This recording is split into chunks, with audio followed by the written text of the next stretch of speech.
Buenos días, Venezuela. Bienvenidos a Entrevista al Amanecer. Soy Joyce Adrián y la mañana de hoy estaré conversando con el doctor Saturnino Fernández Bermúdez. Él es internista, gastroenterólogo y hepatólogo.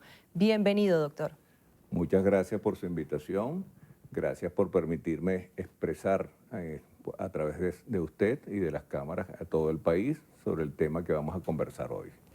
Recientemente, el gobernador del estado, Anzoátegui, Antonio Borrero Sira, confirmaba la existencia de Shigella en el estado. Reportó 4.300 casos, 9 fallecimientos, 7 de ellos niños y 2 adultos. Pero los exámenes de laboratorio arrojaron que no solo se encontraba la Shigella en las heces, sino también en el agua.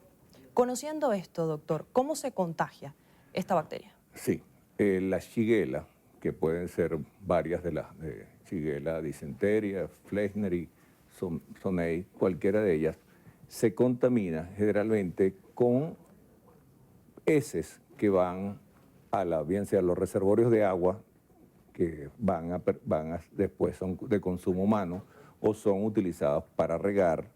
Por lo tanto, pueden contaminar frutas, hortalizas, inclusive como los animales que son sacrificados para consumo humano, también se utiliza este tipo de agua, pueden contaminar también a ellos y producir esta enfermedad que llega a ser muy grave tanto en pacientes, niños, ancianos, inmunosuprimidos. Cuando me refiero a inmunosuprimidos, pacientes que pueden tener alguna enfermedad de base, puede ser el HIV, pero puede ser pacientes que reciban quimioterapia o radioterapia, y esto baja sus defensas y los hace más propensos a tener este tipo de infecciones.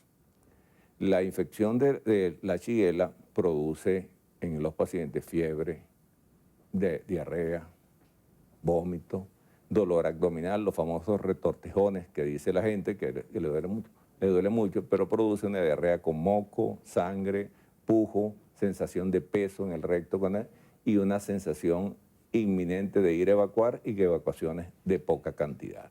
¿Cuál es el periodo de incubación de la Shigella? Generalmente es de 1 a 7 días con un promedio de 1 a 3 días. Es decir, que si usted se expone hoy a esto, puede ser que lo tenga dentro de 7 días. Y va a depender de la susceptibilidad del paciente que tenga. Pues, si está enfermo por otra causa, pues es mucho más fácil que sus linfocitos no respondan a esto tratando de eliminar esta bacteria, sino que se produzca una mayor diseminación en el cuerpo. Como bien lo decía, fiebre, vómitos, diarrea con pus o sangre, lo estaba diciendo.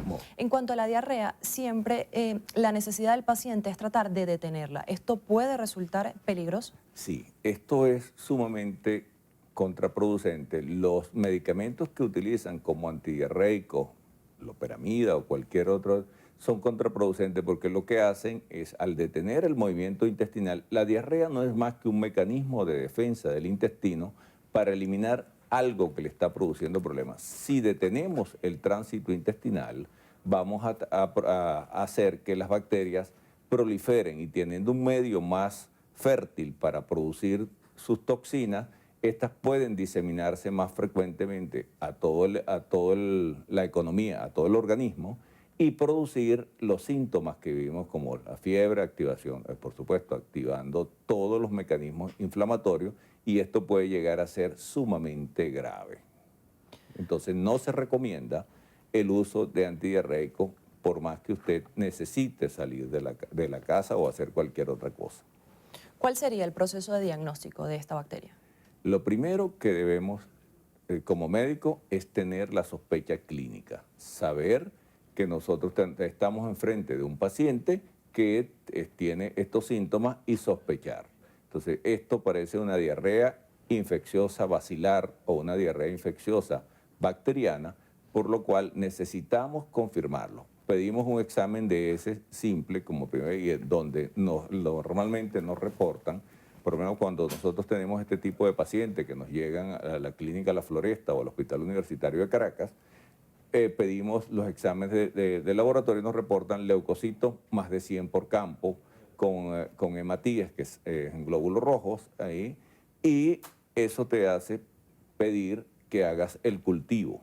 El cultivo de esto, que puede tardar unos días, te va a decir, de acuerdo a las colonias que vea el bioanalista y el microbiólogo que está encargado de eso, te dirá, mira, es compatible o no con Shigella, Salmonella, Campylobacter, Yersinia o Escherichia coli, y tú, antes de eso, has tomado la decisión de tratar al paciente. ¿Cómo lo tratamos? ¿Qué le damos al paciente? Lo primero, ofrecerle hidratación al paciente. Muchas veces estos pacientes llegan deshidratados, que puede ser una deshidratación leve, pero hemos recibido en la Floresta pacientes con deshidratación muy severa que han ameritado unidades de cuidado intensivo, porque estaban prácticamente secos con desequilibrios hidroelectrolíticos que llevan a producir arritmias, inclusive amenazar la vida severamente. Entonces, le damos la hidratación, reponemos el potasio si es necesario, ya que esto puede producir arritmias si se baja el potasio, y en estos pacientes se deshidrata, pierden sodio también y pierden potasio. Entonces hay que reponer eso. Después de eso, utilizamos lo que se llama la antibiótico-terapia empírica. Esto es, de acuerdo a los estudios previos que se han realizado y con la sospecha clínica de que esto puede ser una shigellosis, se le da tratamiento antibiótico, los cuales hay varios esquemas que se pueden utilizar, y esto ayudaría a que el paciente no progrese a estar más grave en esto. Porque esta enfermedad tiene complicaciones que pueden ir desde una perforación, megacolon tóxico, una sepsis de punto de partida intestinal y la muerte del paciente. En cuanto a los cuidados del paciente en casa, quizás pueden ser como en los casos de hepatitis. ¿Es necesario que él aparte o tenga una higiene estricta en el baño, quizás para no contaminar a los otros miembros de la familia? Sí, esta es una enfermedad que se dice que se transmite porque no se llevan a cabo las medidas de higiene. ¿Cuál es la medida más importante? Lavarse las manos con agua y jabón antiséptico y evitar que estas bacterias se queden allí y sean transmitidas a otras personas. El uso en el baño de desinfectantes de alto nivel, puede utilizarse cloro u otros desinfectantes de alto nivel que hay en el mercado, debe ser necesaria para evitar la transmisión. Esto se transmite cuando se tocan heces o secreciones que están contaminadas y llevan como consecuencia a que se le transmita a otras personas, y por supuesto es la forma de diseminarse. Por lo tanto, lo básico en esto es utilizar agua y jabón para lavar las manos y desinfectar todo el área que se ha utilizado. Hablando de cloro, ¿es necesario también añadir quizás unas goticas de cloro al agua, que no solo hay bacterias que se presentan o son resistentes al hervor del agua? Ajá, fíjese, con respecto a eso, el agua debería venir con un contenido de cloro luego de haber sido pasado por una serie de procesos que garantizan que que el agua que se va a consumir está apta para el consumo humano. Es una recomendación que hace la Organización Mundial de la Salud utilizar 1 a 3 gotas de cloro por litro de agua. Sin embargo, el agua debe venir ya previamente tratada para evitar que arrastre no solamente la Shigella, puede traer salmonela, protozoarios como las amibas, en fin, puede venir con otros contaminantes.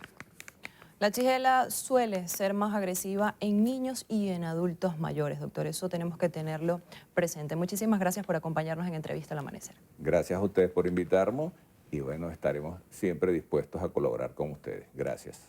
Estuve conversando con el doctor Saturnino Fernández Bermúdez, internista, gastroenterólogo y hepatólogo. En minutos, en la emisión matutina de su noticiero Venevisión, a las 7 en punto, los espero en Primer Contacto.